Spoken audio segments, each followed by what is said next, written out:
Since muscular force can be applied only when it is contact with an object. Muscular force है वो कब हम apply कर सकते हैं, या तो ये जो ऊपर हमने एग्जांपल लिए हमारा मींस ह्यूमन बॉडी का और एनिमल्स का, वो दोनों मस्कुलर फोर्स जब अप्लाई करेंगे तब कोई थिंग्स है या तो कोई प्रोसेस है वो कंटिन्यू होगी. Since muscular force can be applied only when it is contact with an object.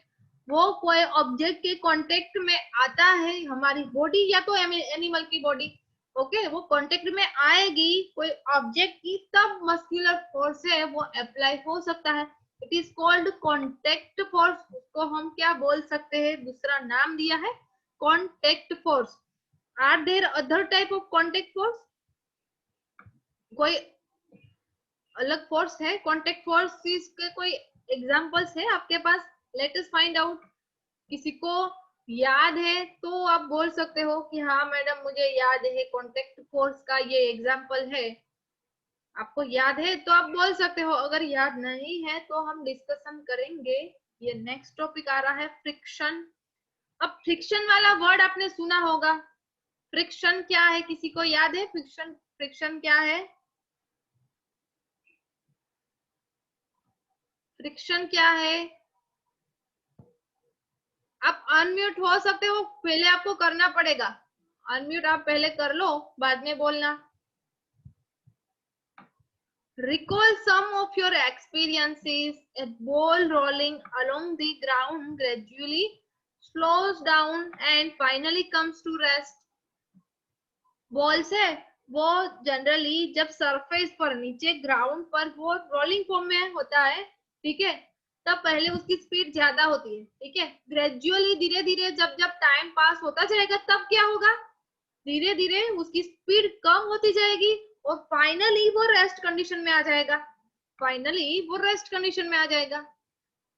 अब उसको जितना फोर्स मिला है उसके अकॉर्डिंग उसकी स्पीड रहेगी. अगर फोर्स की असर इफेक्ट उस पर नहीं रहेगी तब वो स्टॉप, उसकी जो स्पीड है वो स्टॉप हो जाएगी. We stop pedalling a bicycle. It gradually slow down and finally comes to a stop. अब हम जब बाइसिकल को पेंडल देना स्टॉप कर देते हैं तब क्या होता है, ग्रेजुअली वो स्लो धीरे धीरे क्या होगा, वो स्पीड उसकी स्लो हो जाएगी बाइसिकल की और फाइनली वो स्टॉप हो जाएगी. मीन्स एक जगह पर हम खड़े रह जाएंगे. ए कार और a scooter also come to rest once its engine is switch off. जब कार या तो स्कूटर का इंजन स्विच ऑफ हो जाता है तब उसकी स्पीड है वो कम हो जाएगी या तो स्टॉप हो जाएगी. Similarly a boat comes to rest if we stop rowing it. अब हम उसको रोविंग करना बंद कर दे बोट को, तब क्या होगा कि उसकी स्पीड है वो रेस्ट कंडीशन में आ जाएगी, मीन स्टॉप हो जाएगी. Can you add some more such experiences? क्या आप उसमें और एक्सपीरियंस ऐड करना चाहोगे? ये एक्सपीरियंस तो ठीक है, चलो बाइसिकल हमें खुद का हमारा एक्सपीरियंस है. स्कूटर वगैरह कार तो आपने चलाया होगा नहीं, पर आपके पापा मम्मी कुछ कोई चलाते हैं तो थोड़ा आपको पता होगा कि जब आप इंजन वाला पार्ट है वो बंद कर देते हो तब ये स्टॉप हो जाती है, ठीक है. और आपको बोट के बारे में बताया, तो बोट में भी आपने देखा होगा, कोई टूर में गए होगे तब बोट में बैठे होगे, तब जब वो रोविंग देना बंद कर देता है, कोई पर्सन है स्पेशली जो बोट चलाता है वो बंद कर देता है, तब वो स्टॉप हो जाती है, ठीक है. इतना हमें थोड़ा थोड़ा एक्सपीरियंस है, हमने देखा है, थोड़ा एक्सपीरियंस करा है, या तो हमारे मम्मी पापा है वो स्कूटर कार चलाते हैं तो थोड़ा हमें एक्सपीरियंस है. और आपको कोई याद है आपका एक्सपीरियंस कि हाँ मैडम इसमें हम स्पीड हम पहले इंक्रीज कर सकते हैं, क्यों? क्योंकि हमने उसको एनर्जी दी है, फोर्स दिया है, तो हम उसकी स्पीड इंक्रीज कर सकते हैं, पर वो स्टॉप हो जाता है जब हम उसको एनर्जी या तो फोर्स देना बंद कर देंगे. कोई एक्सपीरियंस है आपके पास और इससे अलग वाला एक्सपीरियंस? यस और नो?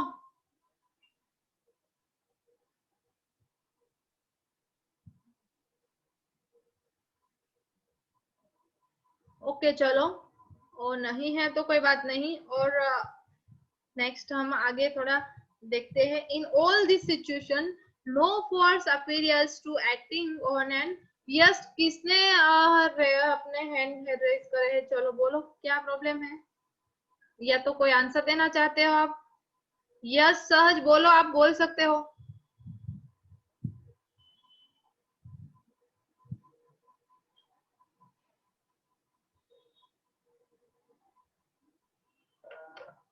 आप बोल सकते हो, मैंने म्यूट नहीं करा है। एक मिनट, मैं देखती हूँ।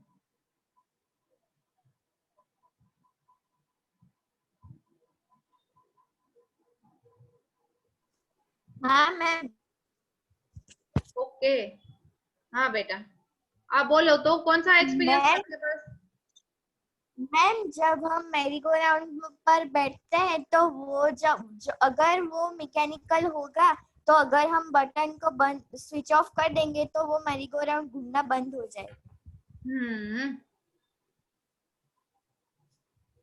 या और कोई, और किसने? ओके, सोहम, सोहम मैं आपको अनम्यूट करती हूँ।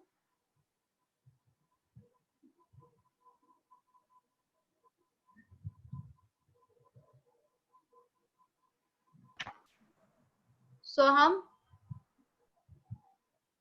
आई थिंक मुझे लग रहा है 11 स्टैंडर्ड के बच्चे हैं, उसको मैंने म्यूट करा था, तो आप में भी ये अप्लाई हेलो हो जाएगा। मैम।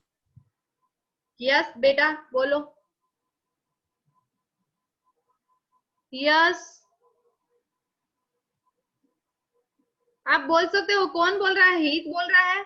अभी सोहम था, सोहम कहाँ गया? मैंने उसको अनम्यूट करा। ओके चलो, कोई भी काम है या तो आंसर देना है तो अपना हैंड रेस करना। Okay, in all this situation, no force appears to be acting on the object, yet their speed gradually decrease and they come to rest after some time. What causes a change in their state of motion? Could some force be acting on them? Can you guess the direction in which the force must be acting?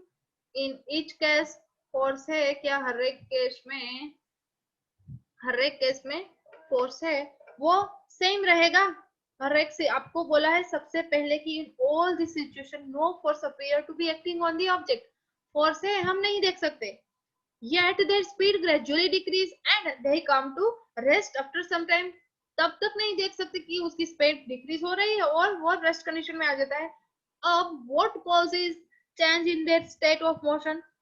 ये कौन से reason हो सकते हैं कि उसकी motion है वो चेंज होती है, पर वो रीजन क्या है उसका? Could some force be acting on them? क्या कोई और भी फोर्स है उस पर इफेक्ट होते हैं? कोई और फोर्स भी उस पर लग रहा है? एक तो हमें पता है कि हमने फोर्स दिया था। सपोज हम बाइसिकल का एग्जांपल ले, तो उसमें हम पेंडलिंग कर रहे थे। जब हमने पेंडलिंग करना स्टार्ट करा तो स्पीड इंक्रीज होती गई। किसकी? बाइसिकल की। ओके, जब हमने वो स्टॉप कर दिया, पेंडलिंग देना स्टॉप कर दिया, तो बाइसिकल धीरे धीरे उसकी स्पीड कम हो गई और धीरे धीरे वो स्टॉप हो गई। तो क्या कोई और भी फोर्स उसको लग रहा होगा? वो स्टॉप हुई है, उसका कोई और भी रीजन है क्या? किसी को है याद? किसी को याद है तो भाई बोलो, रेज योर हैंड।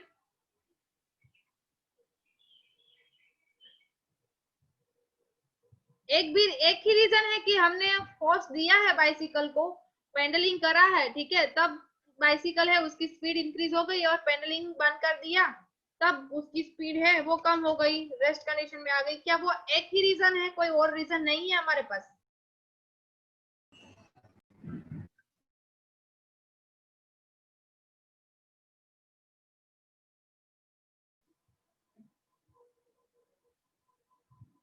ओके, आवाज आ रही है बेटा? नेटवर्क का इश्यू है, थोड़ा कोऑपरेट करना। हाँ मैम। ओके हाँ ओके, मैम आवाज आ रही गुड, आप बोल रहे हो, ठीक है।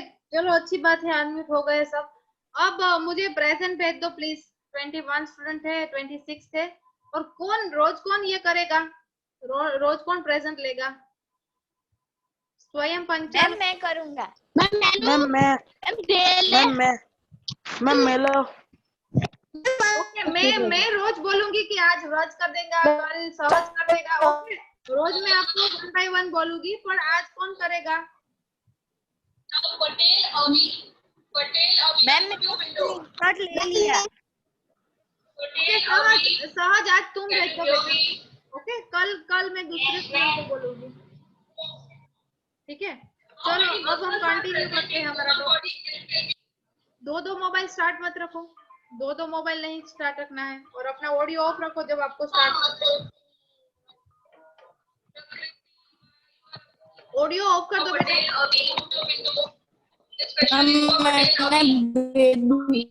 यही मैं आपको म्यूट करती हूँ। मैम मैंने भेज दिया। थैंक यू बेटा।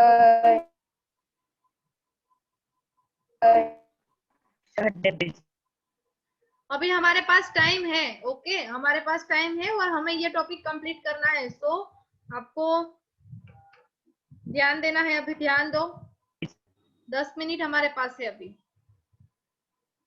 और वैसे भी हमारा सिलेबस काफी लंबा है, तो हमें थोड़ा कवर करना पड़ेगा। ओके, तो आपको ध्यान देना पड़ेगा कि फोर्स रिस्पॉन्सिबल फॉर चेंजिंग। अब आपने मुझे आंसर नहीं दिया भाई, लास्ट में नेटवर्क का इश्यू था, ठीक है, पर क्या और भी फोर्स लगता है? Brake brake brake, yes, brake. Okay चलो, यस हमने ब्रेक लगा दी। ओके, तब कोई फोर्स हमने अप्लाई करा ना। ओके, वेरी गुड, चलो वेरी गुड। और किसी को याद है? किसी को कोई माइंड में आ रहा है? इमेजिन कर सकते हो आप कि नहीं? आप फोर्स भी लगता है कि नहीं? Ma'am friction. फ्रिक्शन, ओके, किसका फ्रिक्शन? बाइसिकल के टायर का और जमीन का। ओके, क्या फ्रिक्शन आपने पढ़ लिया है? आपने 7th स्टैंडर्ड में फ्रिक्शन वाला टॉपिक पढ़ लिया है? Yes ma'am. Yes ma'am.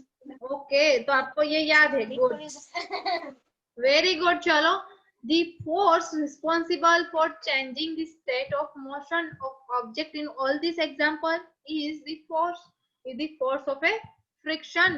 ये फ्रिक्शन भी है, और जैसे कोई मुझे किसने बताया, सहज ने बताया आई थिंक, वो भी ठीक है कि हमने और फोर्स भी दिया कि बाइसिकल को पहले एक टाइप का फोर्स दिया, पेंडलिंग करा तो बाइसिकल की स्पीड इंक्रीज हुई, और स्पीड धीरे धीरे धीरे वो स्टॉप हो गई। तो मेन रीजन उसका ये है कि उसको फ्रिक्शन लग रहा है। ओके, उसको फ्रिक्शन लग रहा है, और या तो हमने क्या कर दिया, ब्रेक लगा दी, तो भी वो स्टॉप हो जाएगी। ओके, तो वो दूसरा फोर्स भी हम बोल सकते हैं कि यस हमने ये फोर्स लगाया इसलिए वो रेस्ट कंडीशन में आ गई। पर ये फ्रिक्शन भी है कि फ्रिक्शन, उसको धीरे धीरे फ्रिक्शन लग रहा है इसलिए वो रेस्ट कंडीशन में आ जाती है। और ये फ्रिक्शन क्या है, आपने ऑलरेडी 7th में देखा है, 7th स्टैंडर्ड में, कि वो ग्रेविटी की वजह से, या तो ग्राउंड फ्लोर है वो कैसा है उसकी वजह से थोड़ा थोड़ा फ्रिक्शन लगता होगा टायर को। It is the force of friction between the surface of the ball. अब बॉल की बात कर रहे हैं हम, okay, and the ground state bring the moving ball to rest. अब पहले हमने बात करी थी कि बॉल है वो कोई ग्राउंड स्टेट में, वो उसकी मूवमेंट कंटिन्यूअस फॉर्म में है, जितना हमने फोर्स दिया था उसकी कंपेयर में वो धीरे धीरे ग्रेजुअली उसकी स्पीड डिक्रीज होगी और देन वो रेस्ट कंडीशन में आ जाएगी। पर वो रेस्ट कंडीशन में क्यों आती है? Because of friction. Similarly, frictions between water and the boat bring it to stop once you stop rowing। अब जब आप बंद कर देते हो रोविंग वाला जो बंद कर देते हो, तब क्या होता है कि उसके बीच में थोड़ा थोड़ा फ्रिक्शन आएगा, वाटर के बीच में और बोट के बीच में, तो दोनों के बीच में फ्रिक्शन जनरेट होता है, इसलिए वो स्टॉप हो जाती है।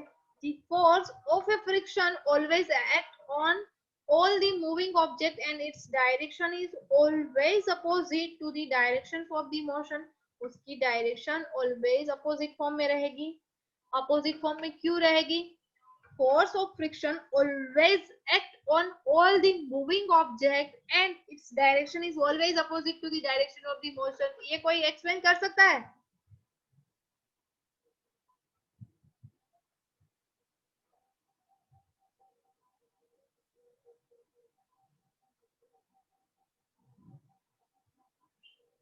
फ्रिक्शन का जो फोर्स है ना वो आपको बोला है, यस मयूर, यस मयूर, आप बोल सकते हो बेटा, बोलो।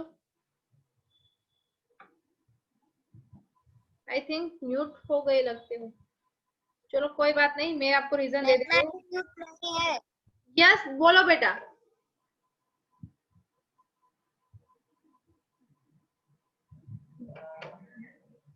ओके कोई बात नहीं, मैं ही एक्सप्लेन कर देती हूँ कि फ्रिक्शन ऑफ फोर्स है, force of friction always act on all the moving object and its direction is always opposite to the direction of motion. उसकी डायरेक्शन है वो अपोजिट रहेगी फ्रिक्शन की। ओके अब ये हमने देख लिया था, लास्ट में कहाँ थे, यहाँ पे।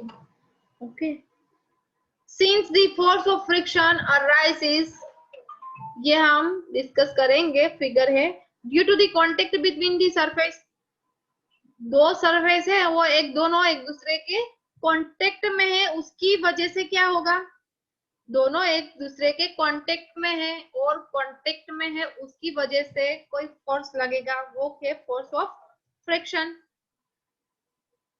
It is also an example of an contact force, ये एग्जाम्पल किसका है, कॉन्टेक्ट फोर्स का एग्जाम्पल भी हम बोल सकते हैं, ये कॉन्टेक्ट फोर्स का एग्जाम्पल है। क्यों, क्योंकि दो सरफेस एक दूसरे के कॉन्टेक्ट में है। You will learn more about this force in chapter 12। Chapter 12 में हम और ज्यादा इसके बारे में देखेंगे, एग्जाम्पल भी देखेंगे और सारा डिटेल में देखेंगे। You may be wondering whether it is essential for the agents applying a force on an object to be always in contact with it. Let us find out. अब आपको बोला है कि essential for the agent applying a force on an object to be always in contact with it. Okay तो उसके बारे में explanation आपको दिया है। नॉन कॉन्टेक्ट फोर्स क्या है, नॉन कॉन्टेक्ट फोर्स क्या है, तो कॉन्टेक्ट फोर्स का तो पता है कि दो सरफेस एक दूसरे के कॉन्टेक्ट में आती है, दो सरफेस एक दूसरे के कांटेक्ट में है और एक दूसरे को वो फोर्स दे रही होगी। मान लो कि नीचे वाली सरफेस है ग्राउंड स्टेट, ओके तो उसका कोई फोर्स रहेगा, ओके ग्रेविटी फोर्स आपको याद होगा। और दूसरा मान लो कि हम बॉल की मूवमेंट देख रहे हैं कि बॉल को हमने फोर्स दिया और वो ग्राउंड सरफेस पर है, तो वो एक दूसरे के कांटेक्ट में आते हैं, कांटेक्ट फोर्स लग रहा है। और एक हमने डिस्कशन करा कि उन दोनों के बीच में कोई फ्रिक्शन रहेगा, वो फ्रिक्शन क्यों रहेगा, क्योंकि सरफेस अगर क्या बोलते हैं, सरफेस अगर अच्छी नहीं है, ठीक है, सरफेस में मान लो कि उसमें स्टोन ज्यादा हो गए तो डायरेक्ट उसको फ्रिक्शन लगेगा, ओके स्टोन की वजह से उसकी स्पीड है वो स्टॉप हो जाएगी, तो उसको कोई फ्रिक्शन लगा होगा। प्लेन सरफेस है तो उस पर उसको फ्रिक्शन कम लगेगा, ओके अब नॉन कॉन्टेक्ट फोर्स क्या है, मैग्नेटिक फोर्स। स्पेशली आपको वर्ड लिख कर दिया है कि मैग्नेटिक फोर्स, आपने मैग्नेट के बारे में देखा होगा या तो गेम्स में भी आपने मैग्नेट वाला देखा होगा कि मैग्नेट में एट्रैक्शन होता है और रिपल्शन होता है। मैग्नेट वाला पोर्शन आपने अगर देखा है, थोड़ा भी मैग्नेट के बारे में जानते हो तो आप बता सकते हो कि यस मैडम मैग्नेट के बारे में हमें पता है, उसमें साउथ पोल होता है, नॉर्थ पोल होता है और एक दूसरे के कांटेक्ट में आते हैं। हम दो मैग्नेट अलग अलग लेते हैं और नॉर्थ नॉर्थ अगर एक दूसरे के क्लोज लाते हैं नॉर्थ नॉर्थ को, तो क्या होता है, किसी को पता है मैग्नेट के बारे में, तो आप बता सकते हो। Repulsion, repulsion, very good.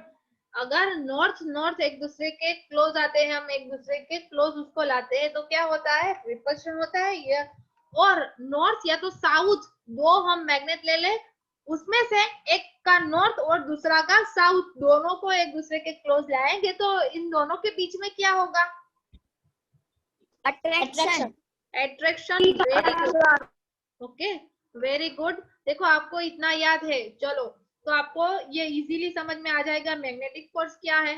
Magnetic force और कुछ नहीं है कि मैग्नेट के बीच में या तो मैग्नेट या और कोई मेटल्स है, मान लो कि आपने आयरन मेटल्स ली है और साथ में आपने एक मैग्नेट लिया है, ओके तो उन दोनों के बीच में भी कोई फोर्स होगा और वो फोर्स कौन सा है वो भी आपको पता है क्योंकि आपने ये गेम्स में खेला होगा, ओके ये अट्रैक्शन होता है या तो रिपल्शन होता है, जो भी है पर आपको इतना पता है। तो उन दोनों के बीच में मैग्नेट के बीच में जो फोर्स लगता है उसको क्या बोलते हैं, मैग्नेटिक फोर्स। तो हमने थियरी भी देखी नहीं पर आपको इतना याद है, पर इसमें डिस्क्रिप्शन दिया है तो पूरा हम देखेंगे मैग्नेटिक फोर्स के बारे में, जितना हो सकता है उतना लेते हैं। चलो मैग्नेटिक फोर्स है वो हम नेक्स्ट लेक्चर में देखेंगे, क्योंकि हमारे पास 1 मिनट है। ओके, 1 मिनट में हम इतना नहीं कर पाएंगे, तो नया टॉपिक नया लेक्चर से स्टार्ट करेंगे।